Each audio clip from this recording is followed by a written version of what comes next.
Look, I've been testing phones for over a decade now, and not everything gets me super excited. I mean, a flagship phone is, well, just a flagship phone. But this time, it's different. This is the year of ultra phones in India, and these are beyond specs, beyond the brand. It's all about performance versus, perception.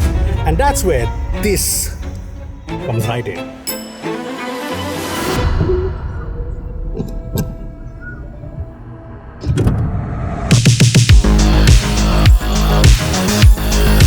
This is the new Find X9 Ultra, and from the moment I unboxed it, I knew this was different. Oppo also sent us this, the Find X9s, and I'll get to this, but hey, the moment these phones arrived, we did the most sensible thing. We left for Jaipur, the pink city, because the heat in Delhi wasn't enough. We wanted to be more hot and to see what this thing can actually do.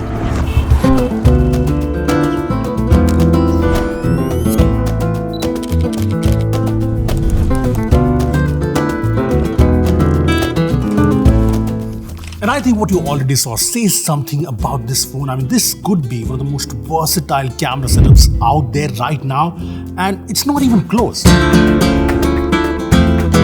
I mean, this starts at 40mm, that's your ultra wide, 50 megapixels, Lithium 600 sensor. Then you step up to the main camera, which is 23mm, 200 megapixels, massive sensor, Lithium 901, same as the Vivo X300 Ultra, but with a wider f1.5 aperture. And then there's the 3x periscope, your favorite, my favorite, 200 megapixels again, and a big sensor, which is actually bigger than the Vivo flagships. But here's where it actually gets insane. There's also a 10x periscope, a 10x, and that is the best zoom on a phone right now. I mean, the last time we saw something like that was with the Galaxy S23 Ultra, and after that, Samsung quietly dropped it. Nobody ever brought it back until now. Heck, even the selfie camera is a 50 megapixel Gen 5 sensor, and this has autofocus. So the camera hardware is excellent, but I don't want to do a typical rundown of sample by sample, spec by spec, because you already know that a phone like this is gonna perform. What I'm gonna show you is how this actually feels. I mean, look at the main camera shot. It's great, incredible detail, fantastic HDR tuning, shadows are well preserved, highlights don't blow out ever, colors are saturated enough to make photos pop without looking like a Instagram filter threw up on them, and you can get shots like these. But here's the thing, so what? The main camera being fantastic on a phone like this is like the minimum expectation. But where things take an interesting turn is the telephoto camera. I mean, the reason why I'm so fond of this phone is very simple. This changes how you shoot. It brings you closer while not disturbing the moment, if you know what I mean. And street photography becomes easier. Your photos kind of start telling a story, and you stop obsessing over sharpness or the megapixels. I mean, we dwell too much on the technical capabilities and too little on capturing the moment, freezing time forever. And that's what happened with me. See, the 3x telephoto is an absolute joy to work with. Textures are beautifully retained. There's no aggressive over sharpening. Colors stay close to natural. Yes, there's a slight warmth into it, but honestly, I'm just happy with how photos turn out. And because the sensor is so large, you can literally push it to the next level. And we shot a lot at 6x, and the results are just ridiculously good. The detail attention is almost like it was 6x optical and not sensor crop, and getting closer to the subject is always a win. But then there's the 10x optical zoom, and this is going to confuse you, because unless I told you, you'd think you're looking at a 3x or a 2x shot.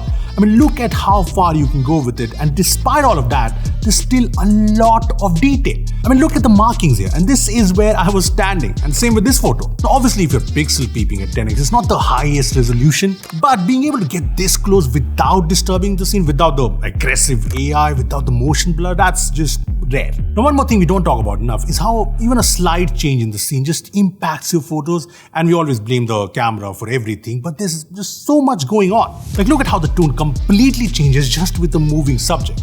And this matters because most of us are shooting in auto mode all the time. And the one camera I didn't use much is the ultra wide, not because it's bad, but because the main at 23mm already feels plenty wide. But when I did use it, it delivered good details, good HDR, dependable all across.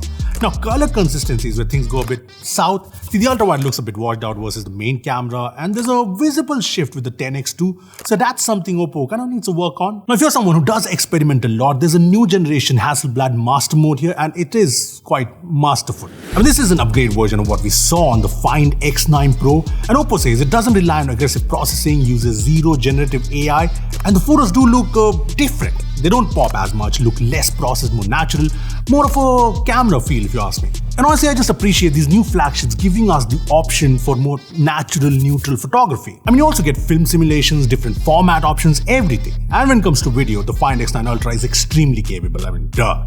You get 8K 30 FPS and 4K 120 FPS support in the main and the 3x telephoto. But I like that all the cameras, including the front, has support 4K 60 FPS. And then there's O-Log to Oppo's own log format that is actually ACES certified, and that's like the gold standard for color science and professional filmmaking. And you already saw some of the videos from the X9 Ultra, and yeah, natural colors, HDR is up there with the best or even better. Our videos look fantastic. Now, I know the cameras here just give you the feels, but it's not just the cameras. I mean, just look at the goddamn phone. I mean, not only looks like a Hasselblad camera, it feels like one. Metal frame, dual tone design, vegan leather back, hexagonal camera model that looks like nothing else out there, and this copper orange accent everywhere on the module lining, on the camera button, which by the way is fully customizable, opens the camera, takes photos, zooms in and out, locks focus, all of that. I mean, compared to every other Ultra, just has more character, more personality, and it feels great in the hand too, very grippy while packing in all of the Ultra flagship features. Yep, there's all the IP ratings, fast wireless charging, ultrasonic fingerprint scanner. There's literally no cost cuttings here. Another example is the display. A big Quad HD Plus AMOLED, 144Hz LTPO, and looks fantastic. First up, gets very bright outdoors even in the Jaipur brutal sun.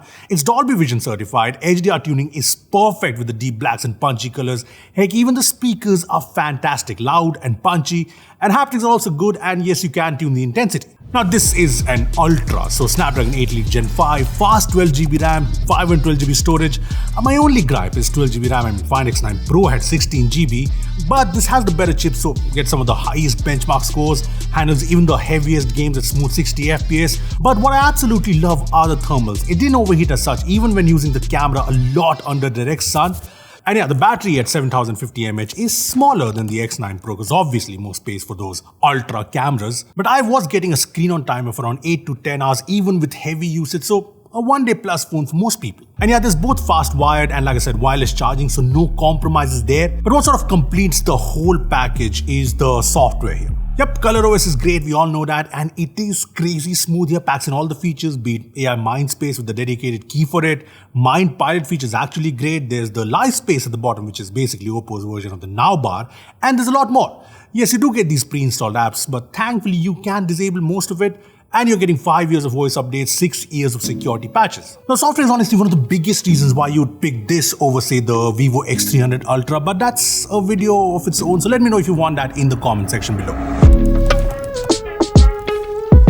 Now coming to the Oppo Find X9s, it has the same Hasselblad soul without the Hasselblad money. I mean, yeah, the design is very different from the Ultra, but a lot of you like it. I mean, the sunset orange color is a nice mix of orange, bronze, and peach tones with a satin finish that just feels and looks premium. And I like the Ultra. This is more comfortable to hold at 7.99mm thickness, 202 grams, and all of that while packing a big 7025 mAh battery.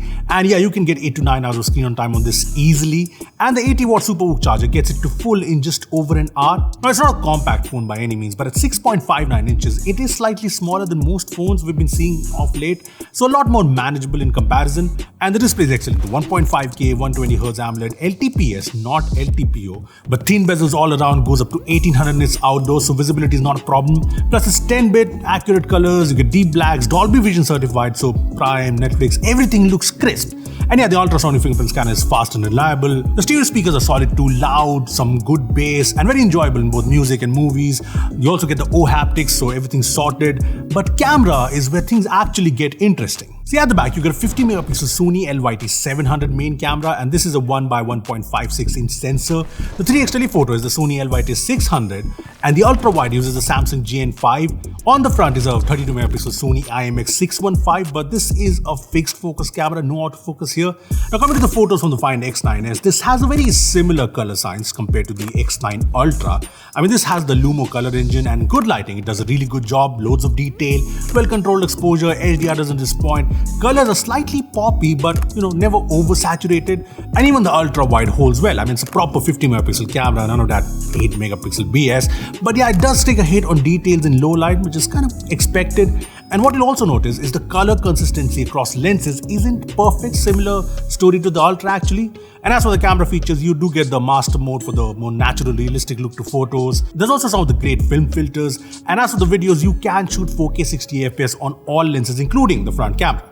Now the bigger part obviously is the chipset, because this has the new Dimensity 9500S, so kind of a detuned version of the 9500, and you get 12GB LPDDR5X RAM, 256 odd fiber and 12GB UFS 4.1 storage.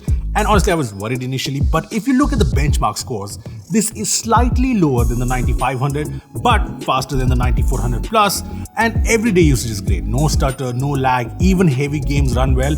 I mean, this does 120 FPS in BGMI, runs very smooth, no frame drops. And as for the connectivity, you get dual SIM plus eSIM, which a lot of you will appreciate. NFC is there, USB 2.0 port, Bluetooth 6.1 and Wi-Fi 7. Now just like the Ultra, this runs ColorOS 16 with all the features, and yes, you get 5 years of software updates here. The Find X9s starts at rupees 79,999 for the base variant, while the Find X9 Ultra starts at rupees 1.7 lakhs. But yeah, there are offers to get the price lower, because this is a fantastic piece of hardware. And finally, we have some solid flagships that aren't Apple or Samsung, and that, if you ask me, matters. I mean, it's only halfway 2026, but this is already a big contender for my favorite phone of the year. So I was going to use it more, see how it goes, but this video required a lot of effort from the entire team, so a subscribe would be really appreciated. And yeah, thanks for watching. Let me know in the comments what you think of this phone, and see you in the next one.